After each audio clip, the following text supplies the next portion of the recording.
Hello and welcome to the 12 Months to Marathon podcast with me, John Hill, the running podcast for the over 35s with Marathon Dreams.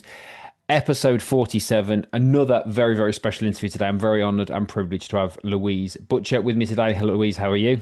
Hi, I'm good, John. Thanks for having me on. You're very welcome. I'm very welcome. Now, for watchers and listeners of this podcast, you've probably come across Louise. She's been on the TV, she's been on the news. Very famously, is an advocate for breast cancer awareness and a breast cancer survivor, and has run the London Marathon twice, topless, which is kind of how I come across Louise initially because of following on those pages. It's quite an inspiring story. Another reason why I wanted to talk to Louise as well is because she's been very vocal and advocate of ADHD. She's talked about that openly on her social media profiles, and having a son that's neurodivergent myself, I wanted to. That was two big reasons, and I think she's got a fantastic story. So she's also an author, and I've also read a musician and a songwriter as well. Yeah, I think that is part of the ADHD sort of Oh, is creative it? Yeah, side. Yeah, that yeah. that's where it all comes out. Yeah, it is. Well, I mean, it's knowing that myself, and there's the old argument, isn't there? We're all on the spectrum, and there's that creativity, and I see that in my son how creative he is, and how and it's a shame that we stifle things like that. But anyway, it's another conversation for another day, so we'll get into that in a second. So, yes, and you're also soon to be an author of a book, Going Topless, as I know. Yeah, that's coming out on the 26th of June. Okay, let's stick. Yeah, that's like the story of the journey of becoming resilient. It's kind of like going back to my childhood, Right. all the struggles I've been through. So yeah, it's perfect for anyone who wants to be inspired into doing things that they didn't think they could do. Fantastic. And we'll put all the links and everything else into the description of the podcast. And of course, as I always do, it's Louise Butcher 39 on Instagram if you want to drop her a follow over there, which I'd highly recommend that you do to follow the story and the journey so far. So the first question for me, I like to keep this very open and very in your hands, really, because I want you to feel comfortable to tell me as much as you want, Louise, really. So talk me through that journey then from how did we get to where we are today?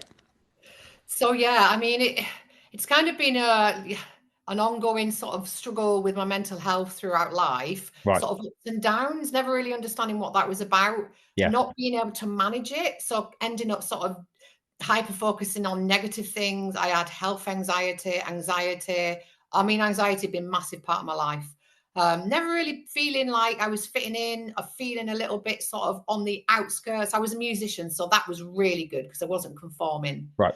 Could never fit into 9 to 5 I just didn't feel like I was in that society mold. And I couldn't put my finger on why that was. And then it all sort of came out with the cancer journey and then my kids were both diagnosed with ADHD. And then it all sort of blew up. And that's when everything made sense, really. Yeah. Okay. Yeah. So how does I guess from making it relevant to what we talk about here, how did we get to running as the thing? How did we get from all of that Yeah. to London Marathon? And to be fair, quite I'll use the word famous. A lot of people in the running community, I would say, know you now because of this. So how did we get from what you've just explained to there? So that came from not being able to cope. Right. So it was kind of like I kept running away from things. Okay. It's really ironic because Yeah. I just couldn't cope in being in the house, all this stuff going on in my head. So I kept running off. And I didn't understand what I was running from. And then as I kept running, it kind of felt better. I felt better. I felt like I could control things better. And then the running became part of the management of my brain and Okay. the management of the way I was feeling. And then the more I did that, the more I wanted to run because obviously the endorphins and the dopamine I was getting. Mm. Then I kind of hyper focused on the London Marathon when I saw it on the telly. I was like, I'm going to do that. Yeah. You know, when you just get inspired by these people Yeah. just Yeah. doing Yeah. these amazing things. I sat on the couch and I was like, oh my God, I want to do that. And that was 2021. Yeah. And so I started training. I didn't get in the ballot because you never do you? You don't. So I got in the virtual London Marathon, which is when you do it. Yeah. And I started training and I was like, I was living the dream. I was like running, I was managing my ADHD, I was feeling amazing. And then I got diagnosed with cancer. When was that? What? So we've got a timeline. When was the cancer That diagnosis? would have been April 2022. April 22. Okay. Yeah. And that was bizarre because that wasn't anything, there was no symptoms. I wasn't like, oh God, something wrong. I just had I obviously had my health anxiety and I was still coping with it with the running. So I went for a mammogram, which I paid for privately because I wanted to make sure I was all right. It wasn't anything, it was just, I want peace of mind. And it came back really clear. Yeah. And because it came back clear, I was like, oh, I've got the confidence now to have a good delve. And that's when I found a little tiny thing in my breast. I'm like a little, wasn't even a lump. Then I went for an ultrasound, and then the whole cancer thing, got diagnosed with lobular breast cancer. Right. Okay. And was that a if you don't mind me asking, was that hereditary? Is that any hereditary? Is it, No, no, no, okay. nothing in my family, Yeah. complete shock. And then obviously we talked about all the treatments, and I had to have the mastectomy, and then they found 5 centimeters really close to the chest wall, thinking it might have spread. Luckily, it hadn't. Right. And then it kind of went from there. But the running became even more of a focus because I couldn't cope Right. again. So I used the running to cope.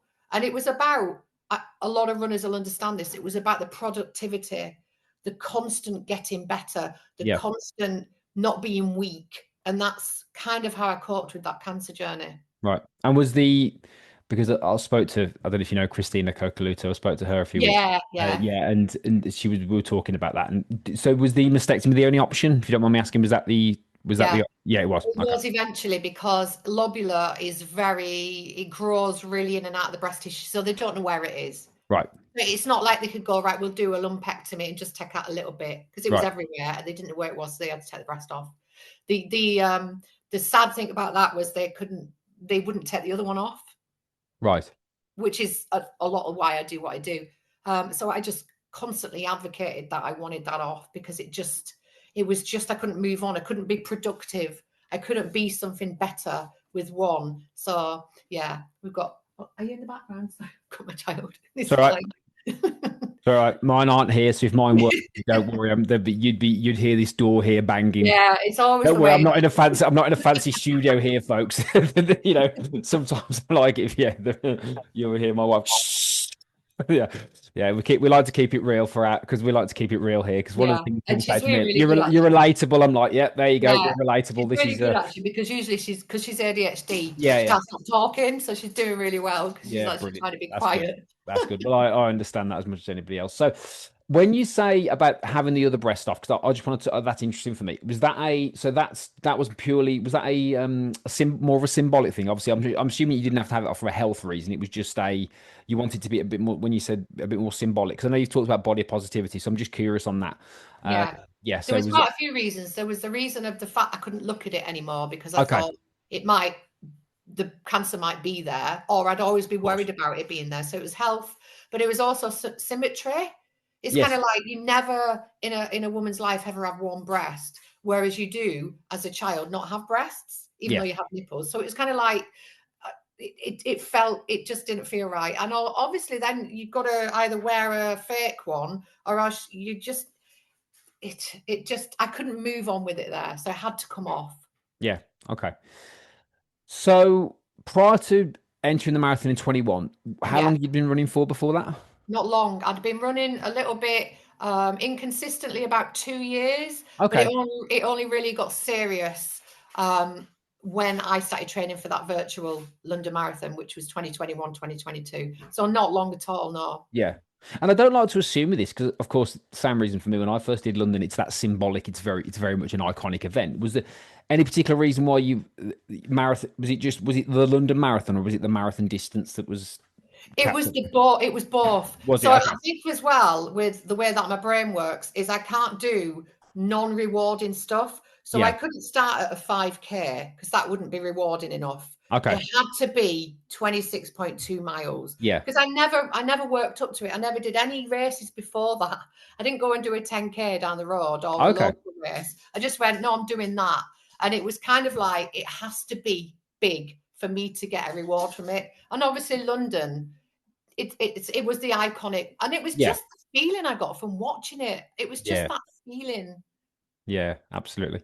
So how, in terms of, because I'm assuming a lot of people would run for, because I mean, wasn't me personally. I ran for a cancer charity because I lost mom. Mom died of cancer 2014, and I ran the marathon 8 weeks after and raised money for that. So obviously not a similar situation, to you, but obviously for a charity. So a lot of people run for charity, and perhaps a lot of people have had cancer and run for charity. So how did we get to right? not only I'm going to be an advocate for this thing, not only am I going to run for charity, I'm also going to go do the whole topless thing. How did we get there? That came, so the first marathon, the virtual I did with a top on because it was only 6 weeks after that second mastectomy. So obviously I Okay. was still swollen. Yeah. And it hadn't entered my head then, the toplessness. What it was, I'd done a lot of research with ladies, and obviously the way I felt about the shame if you don't have breasts put back, Yeah. about the way that you don't feel like society's going to accept you. And I just thought, oh my God, this feels really wrong, because why, if something saved your life and you've lost those breasts that are yours, would you? Some people want to put it back, but why would you need to? And it was kind of about the need. So I was like, I think I need to get it out there. But during the running, flipped it into turning that pity and shame into strength. Yeah. Yeah. Yeah. Okay. Brilliant. And do you do all your runs topless? I mean, Yeah, all of them. I okay. train. You all right? Sorry, my dog's having you all right? Okay. I think he's having a bit of a panic attack. He's fine. Okay. Calm. He's all right. Oh, there it is. Oh, he's just probably a bit. That's all right. You right? He's fine. So yeah, so all my training, because every time I go out, to be honest, it feels abnormal now to wear a top. Right. Okay. Because I've got used to it. Your body adapts. It feels restricted when I wear Yeah. a top when I run, because it feels so free.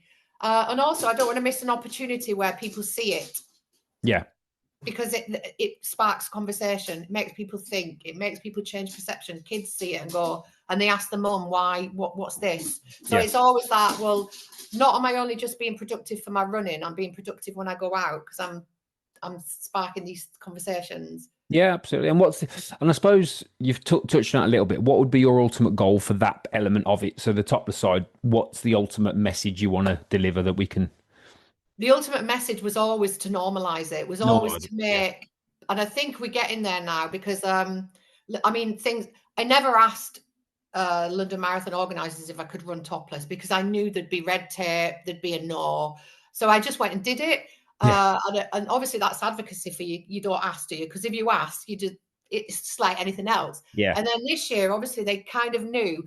And also, although I've done it and no one stopped me, I never knew if they accepted it, but I Yeah. actually saw it on one of their reels, when they advertise it, and I'm on there and I'm like, they've accepted it.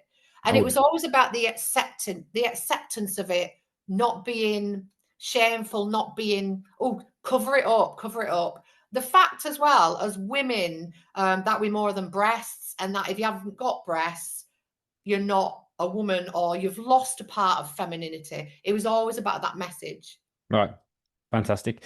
And do you raise money for a specific charity, or is it of numerous charities? Do you do any of that stuff? Yeah, I do. My big races, I do breast cancer now always, because I Always. just Yeah. think if you stick with one, Yeah. that, and breast cancer now obviously is one of the biggest charities. Yeah. Of course. But I mean, a lot of the work I do around my local areas for my local hospital charity. I mean, we do things like topless swims, which I've inspired, and Right. that's kind of a big thing now as well. And that's not women necessarily with mastectomies. That's women with their boobs out. And last year we had 250 women Brilliant. going into the sea, and it was so iconic, because we were literally holding hands and walking. It was about the magic and the empowerment of women, and it was just brilliant.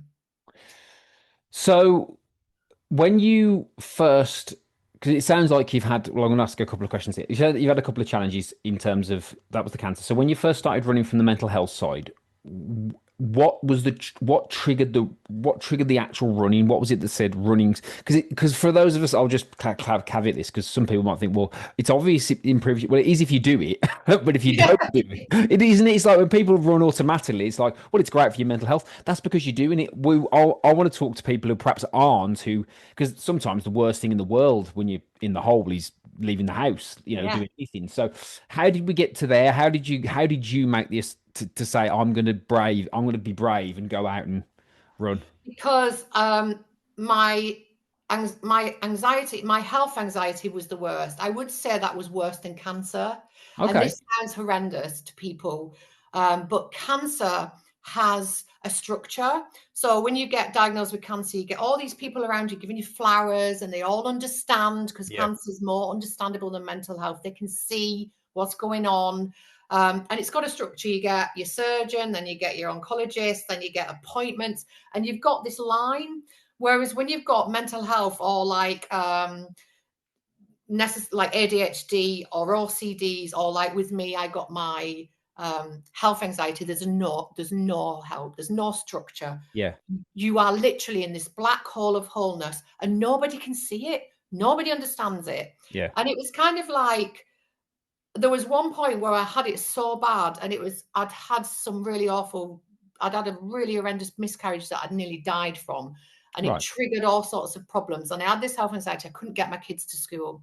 I could not get up in the morning without feeling like fight or flight, where I was shaking, panicking, having a panic attack. I was laid out on the floor thinking I was dying. Mm. And I just thought, there's nothing more. There's nothing worse than this. There's nothing worse than this. And then the bravery came from when I kept running away from it. And a lot of people say you're brave when you're what I'm doing now, and I am not, compared to what I did when I could not get my kids to Okay. school. Yeah. Cool. And I just kept going outside, because outside made me feel better, actually. Okay. Because I don't know, it just made me feel less of a individual, and I felt Yeah. connected. Yeah. And then I'd just run. And then it was just about knowing that there was nothing worse than that feeling. And running, although whatever reason, some people maybe don't want to run because the way that they feel people judge them, or they don't think they can do it. I think you hit a part in your life where you just think this can't get any worse, and that's where mine came from. So it was like a rock bottom, the only way is up Yeah, type of it was situation. totally rock bottom. I mean, I Yeah. didn't want to be here. I did not want to be here. There was Right. 2 points in my life where I didn't want to be here, and that was one of them, and Yeah. that was due to this, my brain. And the second was when I'd got diagnosed with the cancer, but I was a little bit into the journey and I didn't know where I was with it, and I couldn't Yeah. cope with life. And that's another time I didn't want to be here either. And the Okay. running stopped that Yeah. thought, because it Yeah. gave me that. The chemicals obviously do a lot, Yeah. because they're making you they lift your mood, but it's also about, I don't know, it's about the connecting to something bigger than you. And I Yeah. think that with me that was what it was about. I was so much an individual. I was so enclosed and isolated that when I connected to nature, and it sounds really cliche, It's but when I true. was in this big open world where it wasn't just about me, it became easier. Yeah.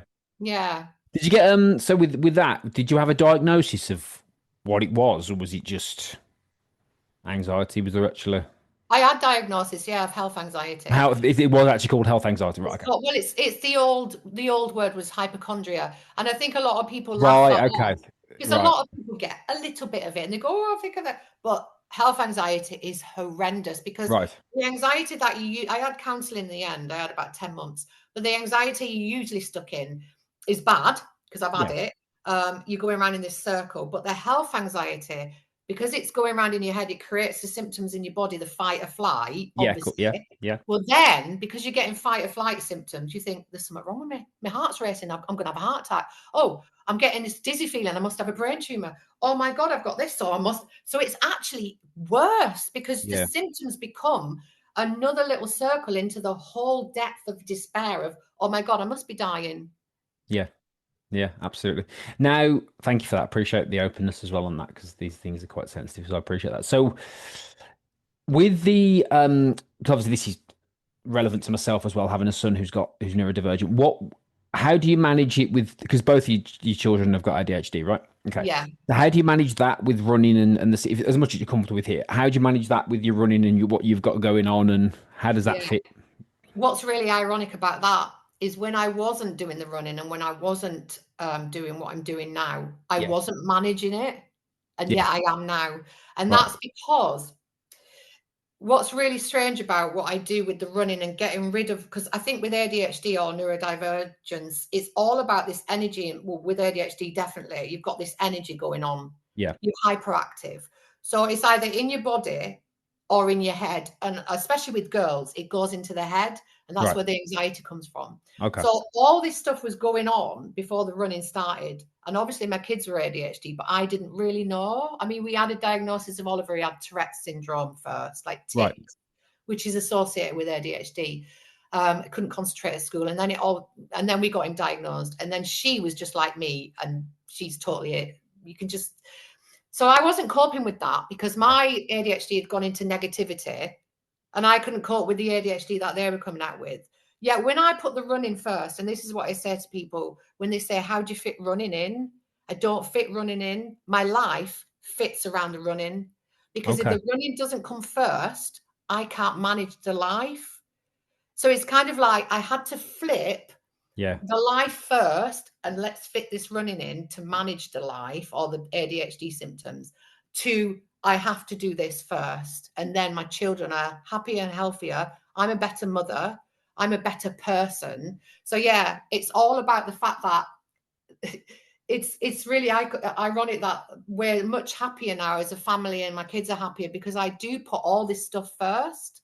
Yeah. And it sounds really selfish, doesn't it? It's very similar. I mean, I've been in the fitness, whatever you want to call it, world for 16 years, and it's and I've started losing weight myself 20 years ago. But it's that old classic analogy of put the mask on first on the plane, isn't it? Yeah, And it's the old classic. It's you have to make sure that because if you can't, if I can't, look after my kids are what I'm nearly 50 and my kids are nearly 6 and nearly 4. You have to have the energy to deal with yeah, that. You yeah. can't, otherwise they'll wipe you out. Yeah, they will wipe you out. And that's the thing. I think I was tending to try and put them first Yes. because I thought that was the way you did it, and you were selfless doing that. But that wasn't the right way for me. For other people, fine, but for me, it wasn't because when I put Yeah. before I put my mental health and what I was about second or third, probably fourth below the dog, because that's what happens. You Yeah. Of do life takes over, doesn't it? course. Um, I couldn't do it, so I was actually might as well not have been there. Yeah. I heard a brilliant analogy for that. It was selfish with a big S and selfish with a little s. And Wow. selfish with a big S, like your larger version of yourself is Yeah. you look after yourself Yeah. so you can look after others and Yeah. society. Selfish with a little s is sacrificing yourself because you think you're going to be able to look after everybody else. And I heard that and I thought that's really because we often see selfish as it's just this bad word. Well, actually, if you break it down like that, it's like because obviously being healthy is a lot of times is criticized. Yeah. People think that you're being selfish, and yes, I've met people who are obsessed with fitness, and that's as bad as being obsessed with anything. But if you're just looking after yourself so you can be better for everybody else, Yeah. that's I never love that. I love that, what quite you good, just isn't it? said. Yeah, it's quite good. I heard It that, and I was like, yeah, explains it that much seems. smaller than what I could explain it. That's brilliant. Yeah, no, yeah. I And mean, another well, thing, somebody from, I have to, it's difficult because I lost what I completely changed to what it's not about me, of course, but it's relevant in the sense of I completely changed to who I was from a weight loss standpoint. So I was the complete opposite of the way I am now at 28, yeah, 20 years ago. And when you change, people don't like it. And they're not always, they don't always do it deliberately, but they don't like it because it creates insecurity in themselves. So, yeah, for oh example, my what you're God. doing will Yes. create a lot of insecurity because people are like, there are people out there, and hopefully this is the whole point of this. There are people who listen to this who go, I want to do that.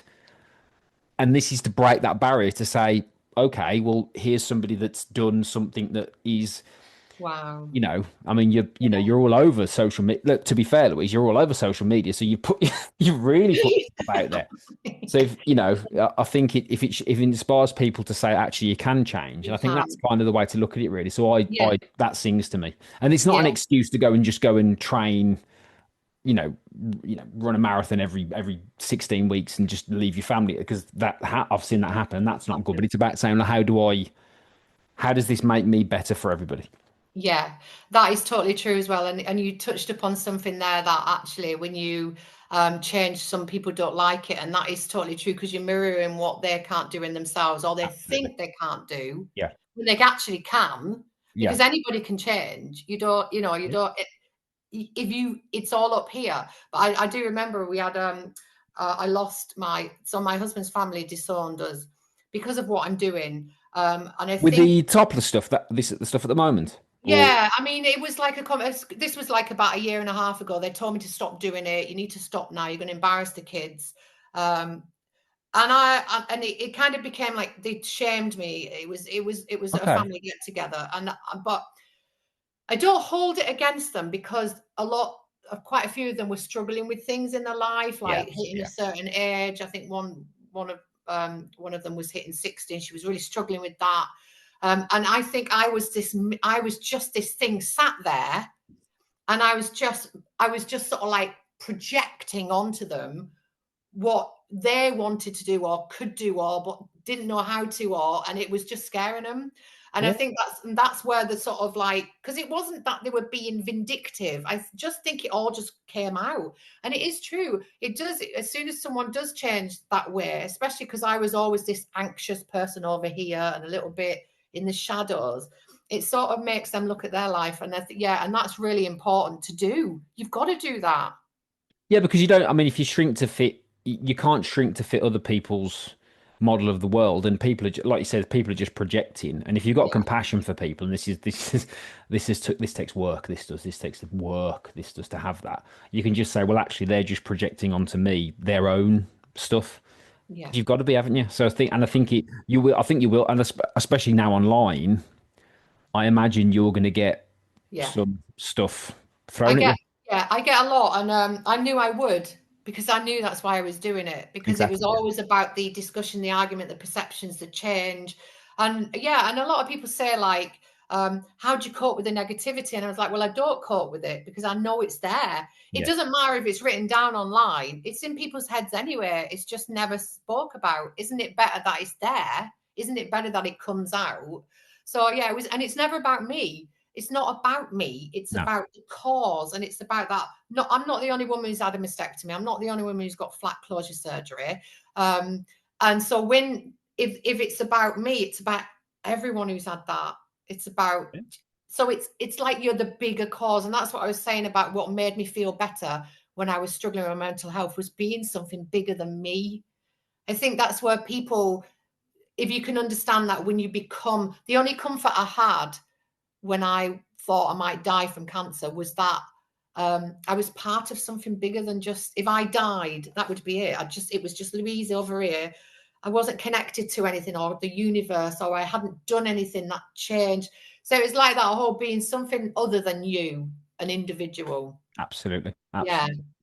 That's very powerful. That's very, very powerful. Having that Yeah. purpose beyond you, very powerful. So, wow, good, brilliant. There we go. So, what would you say then, to anybody out there who is going through a tough time, in context to them, of course, because it's Yeah. all relative, Right. and they're perhaps looking at someone who maybe runs, they might not even started yet, and they're thinking that's possibly something I want to do. What would you say to them? I'd say go, a lot of what I say is don't think. I don't think. Yeah, I mean, if I think, forget it. The reason I do what I do now is because I don't. It's because I live in the moment. yeah, I live in the now, and everything is literally now. So time doesn't exist, and if it does, it's in like layers. yeah, And I read Eckhart Tolle, and he taught me so much about how anxiety and things like that, and talking yourself out of things, yeah, comes from living in the future. If you live in right at this moment and you're not thinking about anything else, you can't be anxious, because anxiety stems from you're always in the future, because you're yeah, thinking about, well, what would happen, or I've got to put the tea on, so you're anxious. Whereas if you just live, so I would say to them, first of all, is literally try and really be grateful. This yeah. is how I really learn, like the mindfulness of the gratitude of just being there, of Mm, just being able to breathe, of just being alive. And then kind of, if you wanted to run, do that in that moment. So if you're outside and you don't plan a run. Like, the planning is always about the future, isn't it? So you're anxious, I won't be able to do it, or I've got a plan, or just do it. So if yeah, you're outside one day and you're like, try and get right in that moment and be grateful, and just sort of maybe jog. That's what I said. Don't plan, don't think, just do. And that's how I think. And then once you get that feeling from it, then that will motivate you more. But the whole, I think I might do it, or I'll plan it for next week, or what if I do that, it just does, it's yeah, not going to do it, because then yeah. you if you're in a bad mindset or a negative mindset, you'll talk yourself out of it. Absolutely. Absolutely. I heard a brilliant another one in a similar field about anxiety, and it said anxiety is you projecting the past onto the future. Yeah. So you think that it's going to be the way it always has, Yeah. and it's not. You can No. actually wake up every day and go, and as we talked about change, you can Yeah. wake up every day and go, this can be different. I can do this. And this has been the biggest thing for me personally in my Yeah. change process has been, you know what, actually, it doesn't have tomorrow can be. What do I want to do? Tomorrow can be different, and that's so frightfully simple. It'll scare, but it's true, isn't it? We always project. Oh, it's always been this way, so it's always going to be. Going to be that way. And the thing is, the past is only the past because of what you were thinking in the past before that Uh huh. about the future. So you Absolutely. just constantly you're carrying on, and the past, which is right back, will Yeah. have come from other people's Yeah. Absolutely. Absolutely. past. So you're just carrying on this whole pattern of nonsense. Well, and it doesn't. And the thing is, you're singing, you're singing to me, literally. The thing is, it's like this is another thing I've realized over the last couple of years. The past doesn't exist.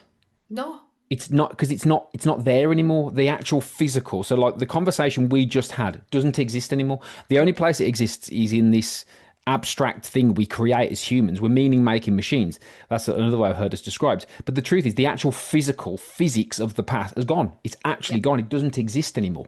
So the only reason is the importance you place on it, which is you deciding to say that's important and I'm going to stick with it. But the actual physics is gone. It doesn't exist yeah. anymore. It doesn't, and that's the thing. The past or the future don't exist. It's always about the present, And the yeah, and I learned that really harshly when I was told it might, the cancer might have spread, and yeah, then obviously all through your head you're like, oh my god, how long have I got? What have I actually done? yeah, Is this it? And it was a bit like, is this it? Is this it? And then I yeah, realized I'd been living in this whole. It felt like I'd been like a lot of people say, life's life. We go do our job with the school, the house. I mean, the house, a lot of the reason my husband's family disowned us was they didn't understand the way I started to live. So we downsized the house. The house to me meant nothing. yes, Materialism went, everything around me just was meaningless. It just went, what is all this stuff? And we had this house which we were paying a mortgage for. And I was like, what? Why? So we got rid of this house, got rid of the mortgage, downsized. yeah, We had like a 2 bedroomed, which we knocked into a 3. It's smaller. Actually, it's not. It's a terrace. It's not a detached, which I think people live in this thing of, well, if you're successful, you've gone from a terrace and then you get this detached. And I'm like, oh my god, it's rubbish. What is this? And we got rid of the mortgage, and then I could live freer, so I could do more running. Oh, and it just totally made sense. And it was like I'd been living for 50 years, 49 years of absolute stuff that made no sense. yeah. It's Steve Jobs said when he first got diagnosed, he said, when you're faced with your own mortality, he said, what's left to fear? Yeah. And it's true, isn't it? And like I remember when mom died, there was this, she went from this like panicked like to this peace. Like when Yeah. she was a few hours from the end, there was just this peace because all she had was the acceptance that this is it. And Yeah. nothing else mattered. And I think it's amazing how we identify what you just said there, how we identify with stuff Yeah. and stuff defines us. And there's nothing wrong, by the way, with having stuff. There's nothing wrong with stuff, but it's like stuff doesn't necessarily. If you define yourself by stuff, and mom's death taught me this, I was like, she would none of it mattered. Like No. the bit she missed when she was vacuum, all these little things that we get angry about. Yeah, you've downsized. Who cares? Because in I the end, know. you're not going to sit there and go, "Oh yeah, I wish I had a bigger garden." It's so Are you? true. Yeah, Are you? and then what's really funny is you say this stuff to people, and it was said to me before I had what happened to me, and Yeah, it goes in, but it kind of goes out the other ear. yeah, yeah, But it really goes in and stays there when you get told it and you really feel it. And I'd yeah, felt it for about 4 months because I didn't really know for about 4 months whether or not it spread. So I was living in this 4 months of, oh my God, I might yeah. only have 6 months. And it really, and I think that was what was frustrating at this dinner table, was because I couldn't explain this to them, No, because no. you have to have been there. And because they were going, you can't downsize, you've got kids, you can't do this, you can't do that. And I just went, and they've got this massive house. And I went, this is absolute nonsense. And they looked at me like I'd literally, I couldn't explain it. And it was frustrating. And I think sometimes you just got to leave stuff. You just got to go, Yeah. right, they don't get it, but I get it. And thousands of other people get it. So, and then I'm just going to pass the message on to people who want to get it, Yeah. really. Well, here's a bit of a lesson, I think, for that, and to help people, the listeners, because of the way we are as humans, when Yeah. somebody says you can't, they have to mean I can't because they're not you. Yeah. Does that make sense? So Yeah. we only exist in our own world. So when people say you can't, they actually mean I can't because Yeah. you can only reflect back what you are. You can't tell somebody because you're not them. So No. when I heard that, I was like, actually, yeah, they're actually saying, well, Wow. Oh I my can't God. downsize. I can't downsize. Oh, hang on a minute. Let's deflect this so it takes the pressure off. You can't down. Well, actually, what they're saying is I can't.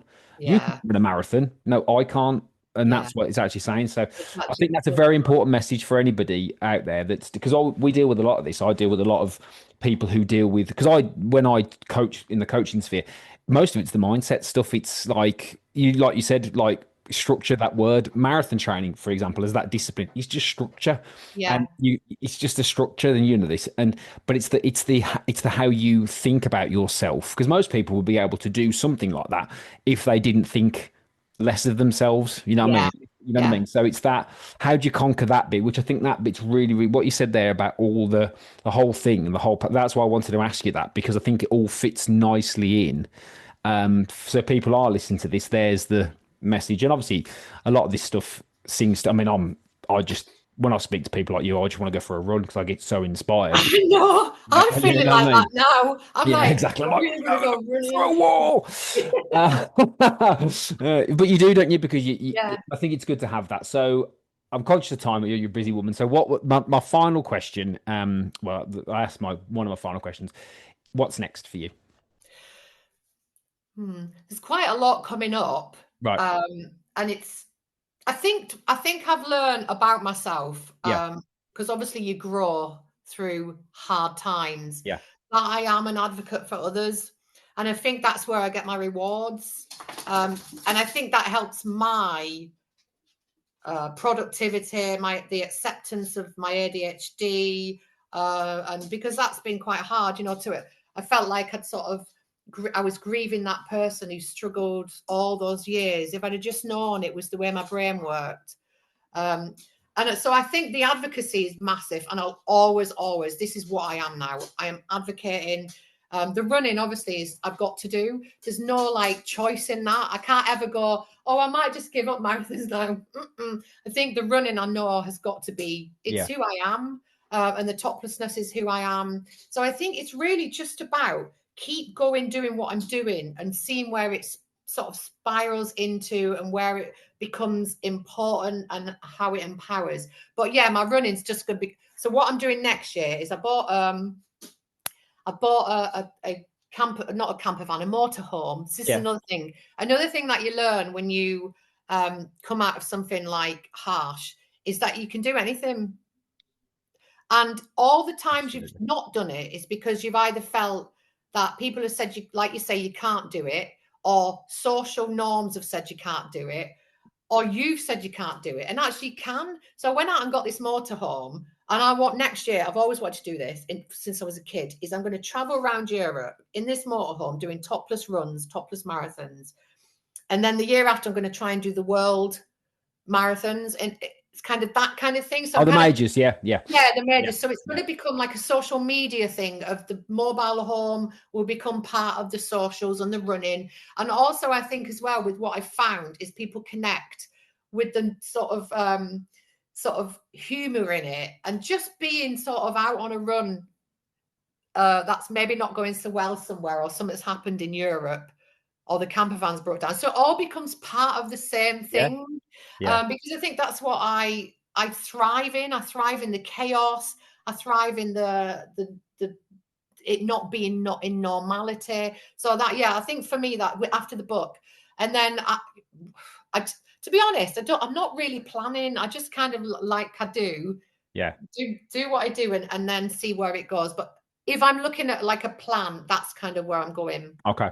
Brilliant. Any particular marathons in Europe you got your eye on? So I'm not really the European one. I haven't looked at the marathons as much, but Paris definitely. Paris is okay. It's a good run. Really, Yeah. definitely. Yeah. The world majors, obviously, I'm like, because you do, don't you? You're like, oh, I'm going to world majors.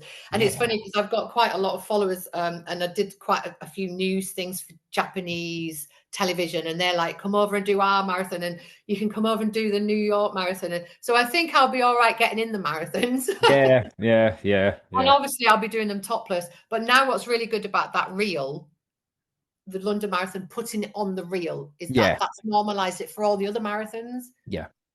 Yeah. So Absolutely. Absolutely. Yeah. There's some. Yeah. So I think that, and you're right. I think it's good to have that. I suppose that freedom to go. Let's just see where the journey takes where us. it I suppose. goes, Because because you I get think, you don't. Yeah. yeah, once you structure it and plan it, it won't become fun. Yeah, I think running, that's the thing about running sometimes, isn't it? There's that old quote, isn't it? You know, run long, run fast, or whatever it is, but don't outlove your run off and run far, but don't outlove your love of running. And I think sometimes when it gets too Yeah, structured, yeah. you I don't can, like the structure. That's why I like running, because it's free. It's freedom. yeah, free It's like outdoors, being yeah, absolutely, five.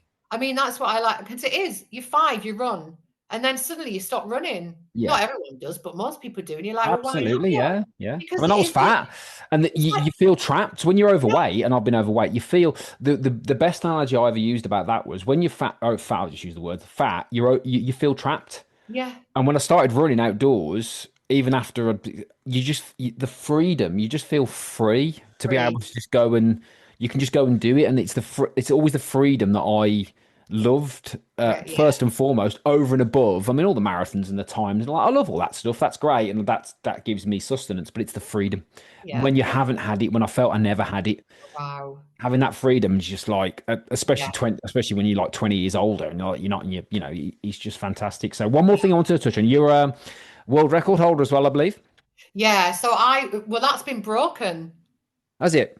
Yeah, actually, and that's why I did it. So I did the world record. I asked about it being topless, and they were like, "Well, it has to be something someone can beat." So like they say, the fastest, Yeah. But what they never put is the fastest topless. So they put, I've got it up on there. It says the fastest marathon with a double mastectomy, Yeah. female. Well, obviously it wasn't fast because I'm not fast, Yeah.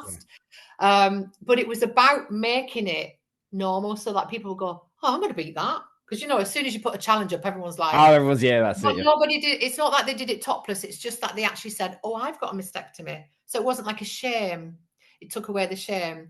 But the lady who beat that, she beat it not long after I did it, actually, because I found it. I looked for it because I wanted to see if anyone had actually took the challenge, and I think it was the Sydney Marathon. Oh, right. Okay. And she did it. She said, "I'm making lemonade out of lemons and I'm gonna get this." And she got the world record. I think she did it an hour less than me. It wasn't about the time. But yeah, and that was amazing because that was what it was always about. It was not Absolutely. about Yeah. me. I mean, I've got Absolutely. it on my wall, but it was about, I'd created it because I had to create it. You know how you create some are there and you have to create others. Yeah. Yeah. I created that for other people to go, "Oh yeah, I'm gonna beat that." Brilliant. I mean, and that's like you said, that's the thing, isn't it? It's that, oh, I can do that, or I can do Yeah. that, or And that's what she wouldn't have done that if I hadn't created no. it. And that's the reward I got, not the reward of getting it was never about, oh, I've got a Guinness World Record. It was about the fact that I'd created. Because I think as well with ADHD, you're always wanting to create. Yes. And if you're Yes. not creating, it damages you. That's how I feel about my neurodiversities. I just feel if I'm not doing what I'm supposed to be doing, I get Yeah. damaged. So Yeah. yeah, it was about that and that creativity again.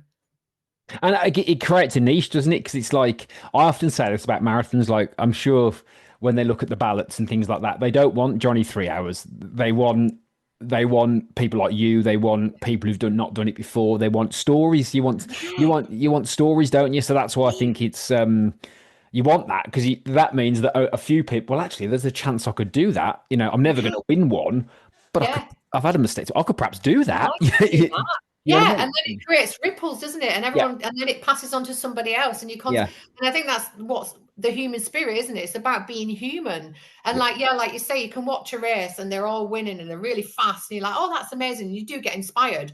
But to get inspired by some of the people that run those marathons, I mean, when I'm with those people and you get this, and they're all just doing these amazing things for all these really resilient stories, or for someone that they loved and lost, or oh my god, I can't explain that feeling to people who don't run like marathons or races for charity or anything like that. That feeling that you get from that, oh, it's you The can't people, the you can events. I mean, never yeah.